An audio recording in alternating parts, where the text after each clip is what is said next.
Check this out. We have blue skies all above us, right? Blue skies all above us. The nearest cloud is all the way on the other side of the sun there, and we're getting the rain blowing across. That's how heavy the winds are up there. That's crazy. Look, you can see the rain.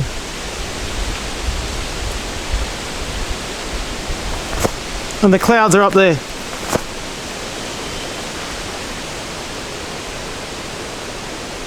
Ooh, look at the lighting change, like a drop of a bloody flick of a switch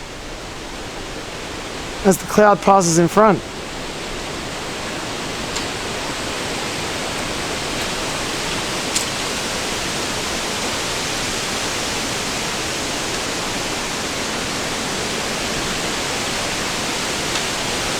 Okay, so I've been watching Alone season 7 because it's back on, and as you guys know, big fan of the show, as I'm sure you guys are too. And one of the guys in there pulled a Joe Robinette and lost his fire starter, and that put him out of the race. But me and my wife were sitting there saying, why doesn't he just use a coal to restart a fire into a bird's nest? And I'm like, I haven't done that for a while, so I'm going to challenge myself to see if I can. The fire's been off for like 2 hours. I'm going to see if I can bring something back and start a fire with it by doing bird's nest, just for fun, because I can. So let's see how we go. Why not?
Yeah, baby.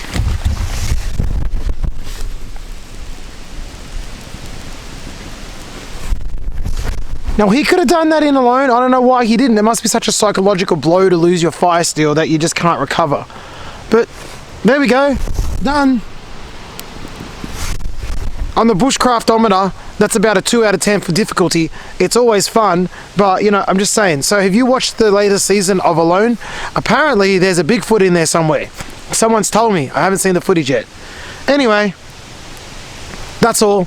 Back to sitting here and hoping that the wind and the rain don't sweep me away.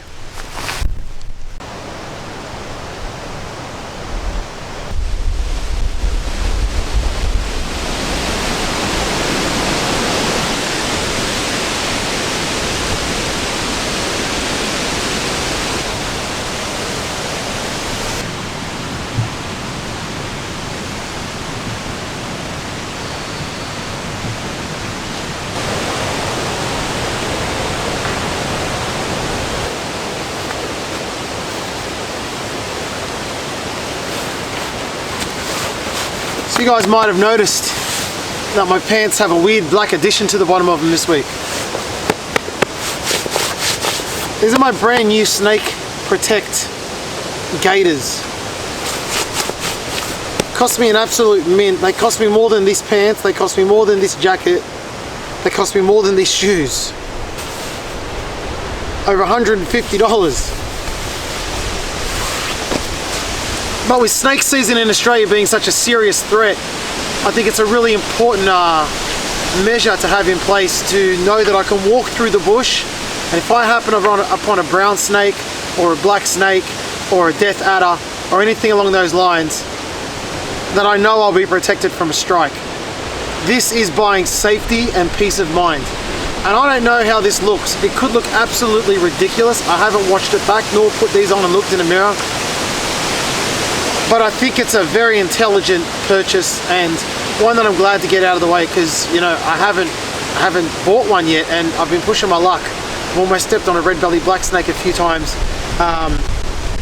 So now I know, look, if I happen across a brown snake, my legs are protected. All I've got to do is watch my hands when I go pick things up. And I'm pretty protected against, you know, one of the deadliest snakes in the world. Now this wind ain't giving up. I don't feel at risk from any of the trees falling as such, although we did see that tree that was in the process of falling just down there a little way, so it's not impossible. But I'm certainly of the opinion that if the wind was to pick up, then I would be concerned. As for now, it's just bloody cold. It's windy and it's cold, and I'm trying to delay putting this fire on. I'm really trying to delay it, because I'm going to need that fire roaring to give me heat tonight. And I don't want to blow it too soon. Maybe another half hour at least till I fire it up again.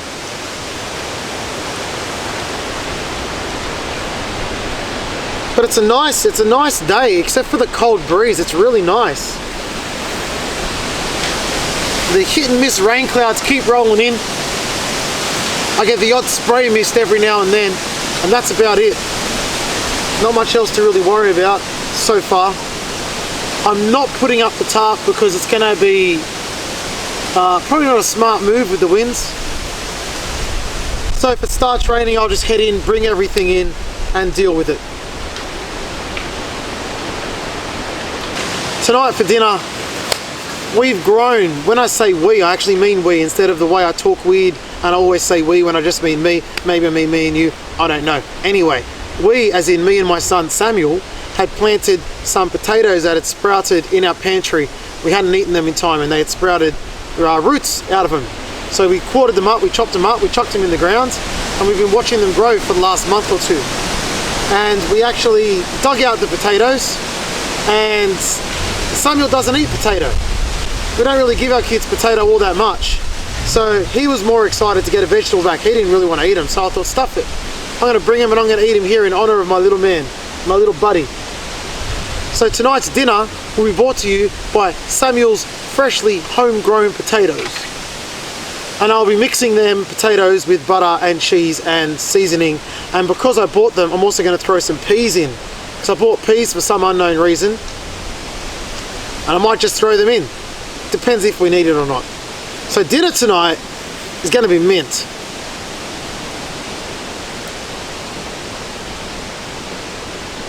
Really wish those little hit and miss clouds would bugger off so I can get all the sunlight I can get until it goes down.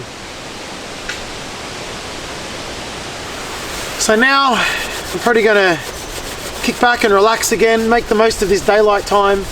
Not in the sense of getting work done, because I've got my wood, I've got everything ready to go. I think I'm just going to sit back, relax, veg out, and enjoy being outside. Enjoy the moment, because before I know it, I'll be awake and walking back to the car. So I've got to enjoy these next 12 hours. Not even 12 hours. How depressing. No, 12 hours, yeah, my maths is gone. I'll be home in about 16 hours probably. Why am I not living in the moment? Just live in the moment, damn it. Shut up, man, with your stupid maths.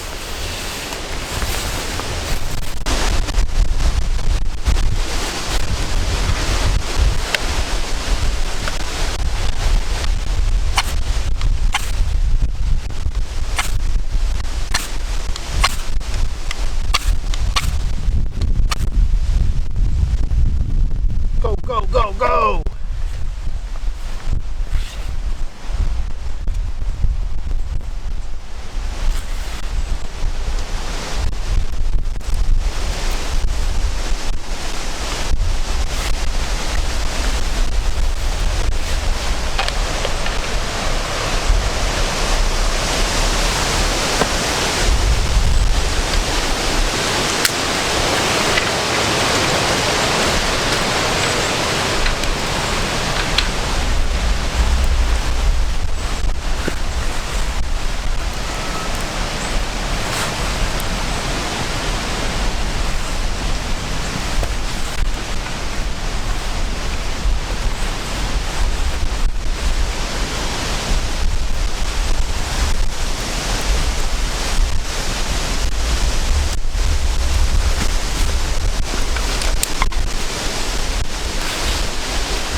So these are the potatoes that me and Samuel grew. That's why some of them are quite tiny. Little baby potatoes.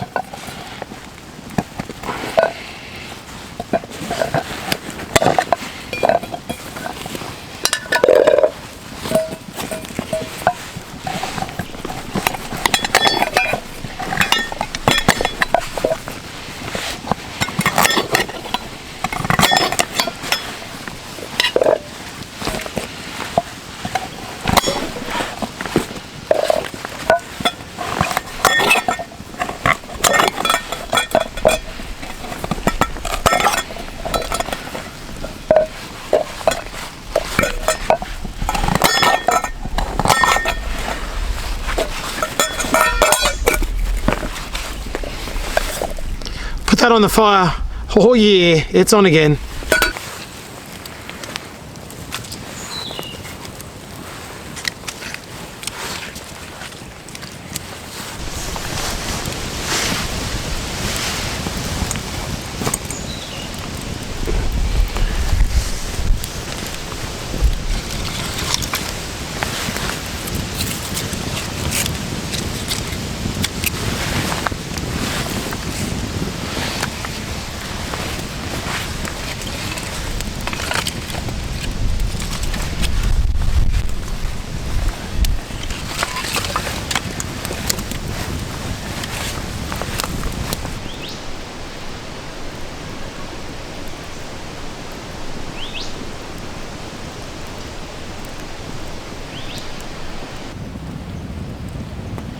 Now, there's a little bit of news that some of you may not be aware of yet. If you missed it on the Facebook page, you will not be aware of it. And if it hasn't been posted yet, you will not be aware of it. But I recently had an interview with Cade from Believe Paranormal and UFO Radio, the podcast. Remember how they are sponsors for whenever I do an episode of Campfire Curiosities, that entire series, be it 3 episodes or 30, they're sponsors for that series. I've recommended the podcast before. I've done a video before where I said I asked everyone to go like, follow, subscribe to the channel, and if there was a certain number, then Kate would have me on the show. If people did that at a certain level, Kate would have me on the show. And I'm proud to say that we've been in communications and we've now had a full-on proper interview done. It was really good. It went really well. So if it's not up yet, keep an eye out on Believe Paranormal and UFO Radio on Podbean, Spotify. You can check out their Facebook page, and sooner or later I will have my episode up there. Now, I kind of, I enjoyed it. I think it went well. I got a little bit nervous, which I was surprised about because I don't get nervous. But you know, the heart was pumping a little bit there sometimes, worrying I'd say some dumbass thing.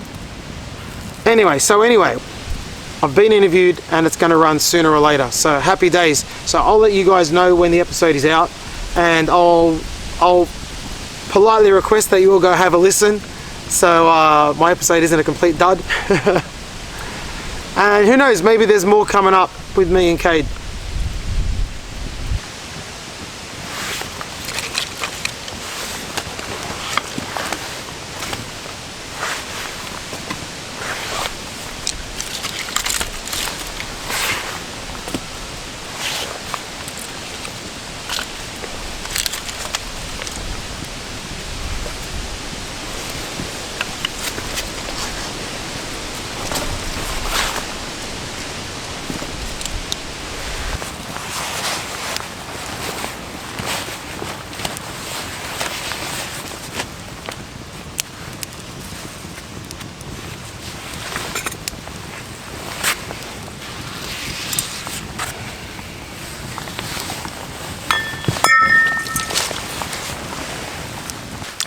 Alright, so we're losing light here. It's about 5:45, maybe 5:30. The fire's going strong, the wind is dying down, and the potatoes are off the fire.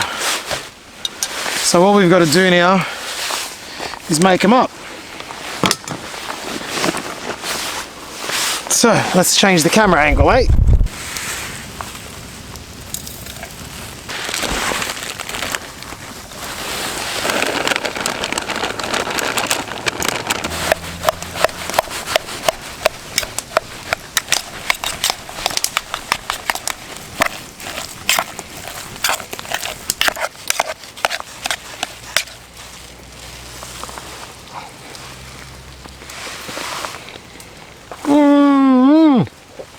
Oh, good God.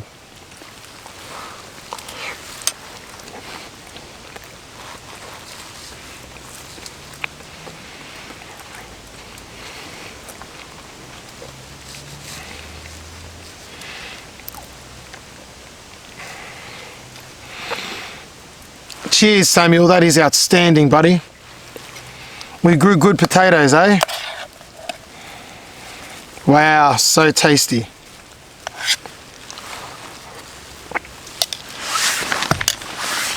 It's getting better every single week. Forget about it. Okay.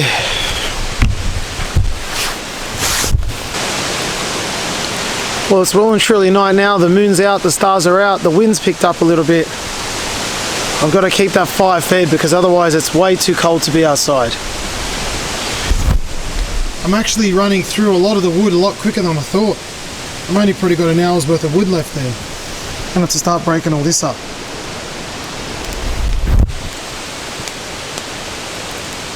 But apart from that, everything's going very swimmingly. It's a really nice night. It's cold, but it's nice. No problems with rain. Everything's good.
Alright, well, it's getting too cold now. The wind is still the wind and I'm bloody freezing. So I'm going to hit the hay. Hit the hay, I'm trying to say. It's very dark, it's very nice. It's a really nice night, it's just a bit cold with the wind. So I'm going in the tent and I'll see you guys in the morning. Have a lovely next 3 seconds of your life. Good night.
Let's get up.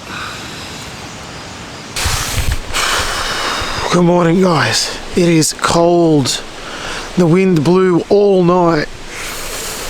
I don't know how I'm still standing. How every tree in this forest isn't down. I swear the wind was meant to drop off and it just got worse last night. Kept me up for a while as well, so I probably look a little baggy and saggy and a little bit worse for wear. As for now, I've got to get this fire started and it's got to be a good one because, yeah, I'm really hungry. I'm not really hungry because I'm really cold. Yeah, let's get this day started right. Let's get this day started right now.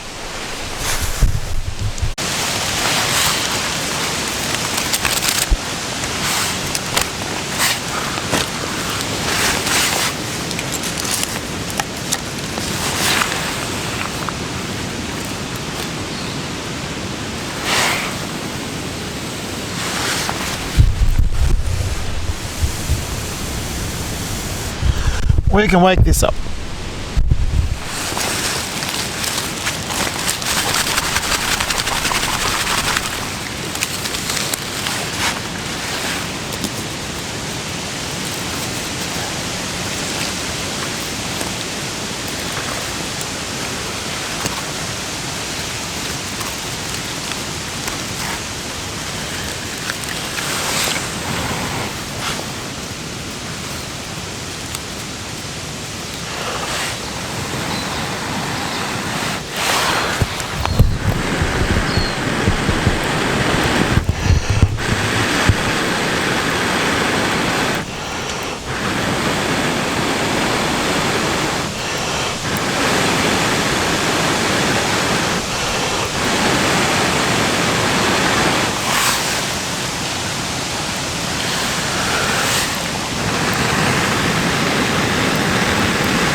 It's a bit damp.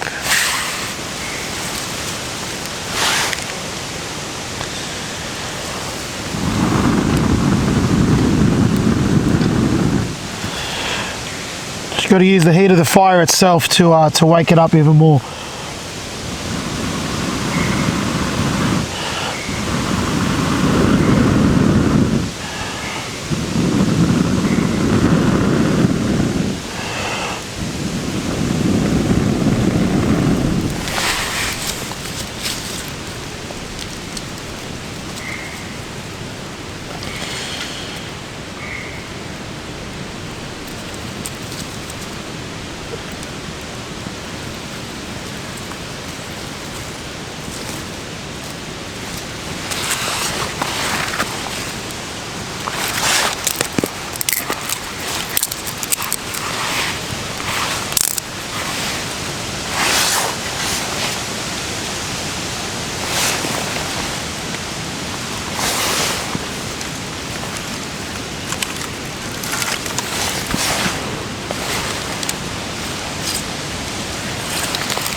Oh, guys, mate. Look what I've done to myself. It's cutting wood, and you know when you cut wood, when you're hitting it with the axe, sometimes it'll fly up and around the place. It flew up and it hit my face. Oh man.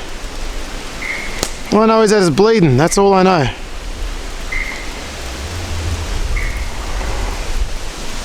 Wood and me, we are not friends right now. Anyway, I have to get on with it. I got some breakfast on. Man, I'm gonna have to enjoy it twice as much now. Well, if we look at the patterns, last week, or last trip, I was trying to snap a branch and I smacked myself here. And I smacked myself here.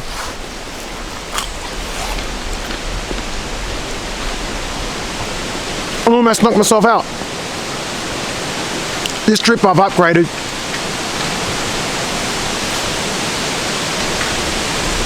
And I've cut myself and made myself bleed. Again, from wood being chopped.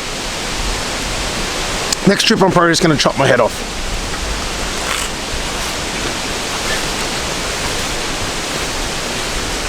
Round one breakfast. Good stuff.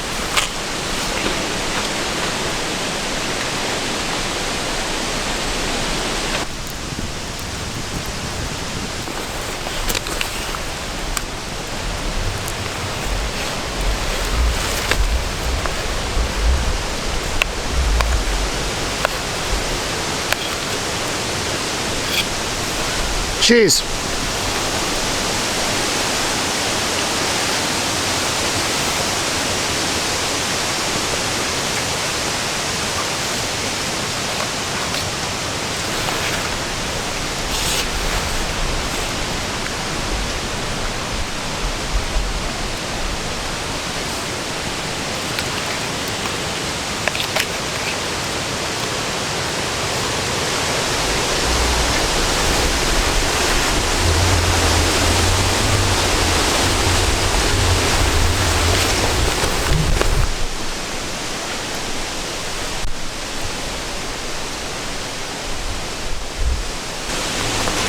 All jokes and silliness aside though, this is probably a good opportunity to teach a lesson on how not to chop wood. So I'm going to recreate what I was doing, and then I'm going to show you how you can improve upon that and not allow it to happen to you.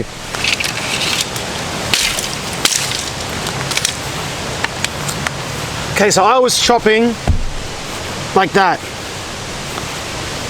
Yeah. What I should have done is chopped like, so I was chopping like that. I don't want to do it again, because I don't want it to pop up. But when you chop like that, it can rebound up in the air. What I should be doing, so if I hit it with the axe, with the stick down at that angle, the debris will fly outwards. If I'm doing it like this, then I run the chance of the debris flying straight up at me. So you want to give one example without looking? See, it flew up. Now if we do it this way, there's no way it can fly up back at you. Just use any old piece of wood. See how it flies out? I'm picking small pieces here just to demonstrate whatever's near me. See, there's no way this can fly up and hit me now. Anyway, that's the right way to do it. Don't do it the way I did it. Well, we had a nice feed. We've gone for a bit of a walk. It's really cold, and I think it's about time I pull the plug on this one.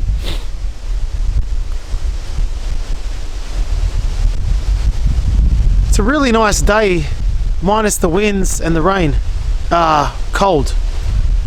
It's a really nice day minus all of that. But I think I'm going to start packing up and head on out, get in the car, get warm, and go back home. Thanks for hanging out with me during this one. I hope you enjoyed it. I know I enjoyed it. And I'll see you guys on the next one, eh? Take it easy. Signing out. Bye for now.